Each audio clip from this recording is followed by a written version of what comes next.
नेते असून या ठिकाणी त्यांनी वंदे मातरम एक गाणं या ठिकाणी गीत चालू होतं आणि त्या रात्री चालू असताना त्यांनी एक कडवं थांबल्या आणि त्याच्यानंतर जे वंदे मातरममध्ये जे अपमान केला तो खरोखर या वंदे मातरमचा अपमान आहे, भारताचा अपमान आहे.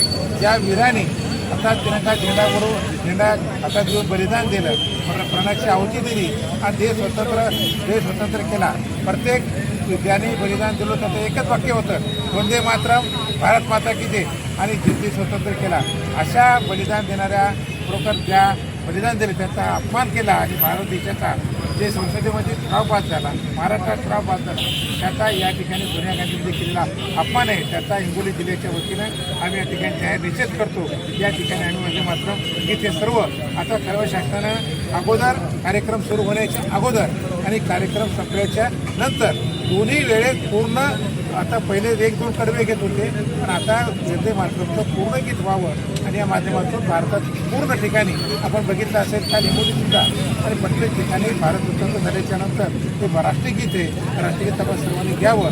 पण सोनिया गांधीला हेच कळालं नाही, म्हणून त्या ठिकाणी त्यांनी जे बुजाबल केली त्याचाच आम्ही निश्चित त्या ठिकाणी करतो.